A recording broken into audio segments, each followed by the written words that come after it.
Mercato.fr, fournisseur officiel de football. Salut tout le monde et bienvenue dans ce nouveau JT Foot Mercato. Gros coup d'arrêt pour Patrick Dorgu, alors que le latéral gauche danois de 21 ans restait sur 3 matchs consécutifs en étant décisif, notamment contre City et Arsenal. Ce dernier va devoir rester éloigné des terrains durant un certain moment. The Athletic révèle que l'ancien pensionnaire de Lecce s'est blessé aux ischio-jambiers le week-end dernier à l'occasion de la victoire des Red Devils face aux Gunners. Une blessure qui va l'obliger à être absent des terrains durant 10 semaines.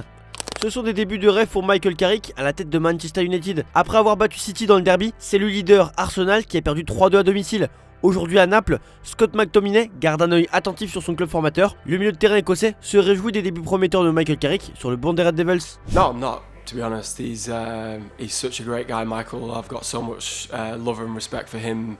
Him and Kieran McKenna and Ole Gunnar Solskjaer helped me so much in that period where they were at Manchester United, and I wish them nothing but the absolute best. And the two results that they've had have been amazing, especially for me to watch. I'm very, very proud of all the players, and long may it continue. And them games and the big ones against Arsenal, Man City are important, but sometimes it's the games that are not so easy away from home against newly promoted teams or teams of so-called lesser stature, which are probably just as important. So for me, I'm looking forward to watching them and continuing to do well and wishing them all the best. Le Real Madrid va un tout petit peu mieux. 3 succès de rang qui ont effacé en partie les échecs passés sous Xabi Alonso. Le réel problème du club se situe surtout dans le vestiaire. Gérer les égos n'est pas chose aisée à Madrid. Alonso s'est pris un mur face à cette problématique et Alvaro Arbeloa semble pour le moment bien se débrouiller. Mais si ça va mieux en ce moment, c'est aussi en partie grâce à l'intervention de Florentino Pérez. Selon la cadena SER, le président madrilène a parlé en privé à plusieurs joueurs afin de resserrer les boulons et faire en sorte que ça se passe bien pour le nouvel entraîneur madrilène. Le président du Real Madrid a ainsi demandé à certains membres de l'effectif de changer d'attitude au cours d'entretiens individuels, exigeant un meilleur comportement et un meilleur niveau sur le terrain. Surtout, la cadena SER dévoile le nom des joueurs concernés: Jude Bellingham, Franco Mastantuono, Arda Güler, Fede Valverde et Eduardo Camavinga. 5 joueurs qui, hasard ou non, ont clairement affiché un bien meilleur niveau lors de leur premier match sous les ordres d'Arbeloa que lors de la fin d'aventure de Xabi Alonso.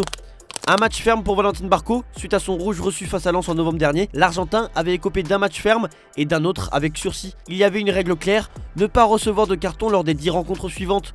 Sauf qu'au sein du club, personne ne lui a mentionné cette subtilité. Le joueur a exprimé son mécontentement contre son club. Il n'a pas été prévenu, ce n'est pas professionnel de la part du club et surtout de Kader Mangane. C'est son travail, c'est vraiment n'importe quoi, assure-t-on dans son entourage d'après l'équipe.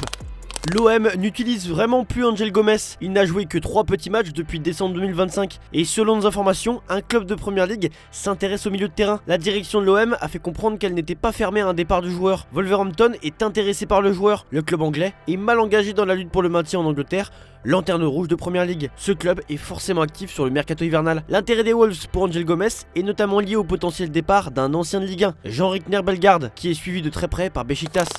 Hendrick fait sensation depuis son arrivée à Lyon. Ce week-end, il a planté un triplé contre Metz lors de la victoire 5-2 des Lyonnais. Il est déjà entré dans l'histoire en devenant le plus jeune buteur au Riverdé à marquer un triplé en Europe. Il l'a fait à 19 ans et 6 mois. Le précédent record était détenu par un certain Ronaldo de Nazario qui avait inscrit un triplé à l'âge de 21 ans avec l'Inter Milan en 1997-1998. Et dans le championnat de France, Menez, Mbappé et Dembélé sont les seuls à avoir inscrit un triplé plus tôt que lui. Vous l'avez bien compris, Hendrick à l'OL, c'est sans doute le plus gros coup de ce mercato hivernal. Le club entraîné par Paulo Fonseca a su convaincre le Real Madrid de lui prêter Hendrick jusqu'à la fin de la saison. Un prêt surtout désiré par un joueur en manque de temps de jeu. ESPN Brésil a rapporté que le coach de Lyon a demandé au club de négocier avec le Real Madrid pour prolonger le prêt d'Hendrick jusqu'à la fin de la saison 2026-2027. Et selon The Athletic, le clan de joueurs ne veut clairement pas que l'attaquant soit une nouvelle fois relégué sur le banc avec le Real Madrid. Objectif pour Hendrick, tout exploser, participer à la Coupe du Monde 2026 et donc avoir une meilleure légitimité au Real Madrid. La priorité du joueur est de s'imposer à Madrid. Si le club espagnol ne lui donne pas cette opportunité, les proches du buteur réévalueront sa situation afin de déterminer s'il doit chercher un autre prêt ou un prêt avec option d'achat, explique le média anglais. Hendrick met donc le couteau sous la gorge du Real Madrid. Parlons d'un autre crack qui n'a pas encore eu l'occasion de trop se montrer puisqu'il n'a pas beaucoup joué avec le FC Barcelone, c'est Dro Fernandez. Le PSG a chippé le jeune milieu de terrain de 18 ans au FC Barcelone pour 8 millions d'euros. Andy Flick voulait absolument le conserver, mais la pépite a décidé de partir et il a d'ailleurs expliqué pourquoi il a choisi d'aller au PSG. Estoy muy feliz, súper ilusionado, es un momento muy orgulloso para mí y para mi familia y tengo muchas ganas de empezar ya. Bueno, es un paso importante, pero la decisión es tomada para seguir creciendo como jugador y creo que no hay mejor sitio para seguir creciendo que aquí. Sí, soy un jugador creativo que le gusta la conducción y con buena toma de decisión y entretenido. Pues es el motivo por el que estoy aquí. Creo que no hay sitio mejor para crecer porque el proyecto que hay ahora con los jóvenes aquí es increíble debido al entrenador y a todo el mundo que lo hace posible y por ello estoy aquí. Suite à son départ de Barcelone, Dro Fernandez a envoyé un message à son désormais ancien club. Je suis arrivé à la Masia à l'âge de 14 ans avec le rêve de porter un jour le maillot de l'équipe première du Barça. Après près de 4 saisons inoubliables, je dois aujourd'hui prendre l'une des décisions les plus difficiles de ma vie, dire au revoir au club qui a été ma maison ces dernières années. Même si aujourd'hui je prends un chemin différent, je continuerai à vous soutenir et à vous encourager comme l'un des vôtres. Où que je sois. Le Barça et la Masia ont non seulement fait partie de mon parcours, mais ils vivront à jamais en moi. Merci pour tout. D'ailleurs, le joueur espagnol a choisi son numéro et ça sera le 27. Un numéro notamment porté par Javier Pastore. Dro aurait pu opter pour le 11 qui était disponible, mais a préféré se la jouer discret en prenant un numéro moins tape à l'œil.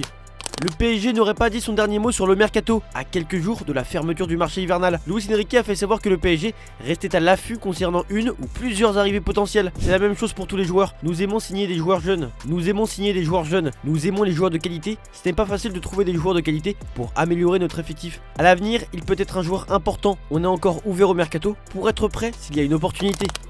Dans les officiels désormais, la Lazio a annoncé l'arrivée du gardien Eduardo Motta. Le portier de 21 ans débarque en provenance de Regina et s'est engagé pour un contrat longue durée avec les Biancocelesti. Bournemouth vient d'annoncer la signature du gardien grec Christos Mandas, prêté jusqu'à la fin de la saison par la Lazio. Mandas portera le numéro 29. Milieu de terrain du Dynamo Zagreb, Dejan Ljubicic change d'air et file en Allemagne. L'Autrichien s'est engagé en D2 allemande avec Schalke 04 jusqu'en juin 2028. Ancien joueur de Montpellier, le portier suisse Jonas Omlin avait pris le chemin du Borussia Mönchengladbach. Une expérience assez décevante au final puisque malgré des débuts intéressants, ses blessures et ses prestations déclinantes l'ont fait passer derrière Moritz Nicolas dans la hiérarchie. Cherchant un concurrent à Mark Flecken sur cette fin de saison, le Bayer Leverkusen a saisi l'opportunité et lui a proposé un prêt jusqu'à la fin de l'exercice. Rabi Nzingula va découvrir le football allemand. Strasbourg a officialisé le prêt de son jeune milieu de terrain au FC Nuremberg, club actuellement 9ème de la 2ème division allemande. Âgé de 20 ans, le joueur avait rejoint le centre de formation strasbourgeois à seulement 16 ans et a progressivement gravi les échelons jusqu'à intégrer l'équipe première. Comme évoqué dans ce JT, Dro Fernandez est parisien. Le PSG a filmé la signature officielle du joueur et ce qui est sûr, c'est que Luis Enrique était très heureux à l'idée d'accueillir le jeune crack de 18 ans. C'est notre image du jour, on vous remercie de votre fidélité chaque jour et on se dit à demain pour de nouvelles vidéos sur Foot Mercato. Ciao ciao.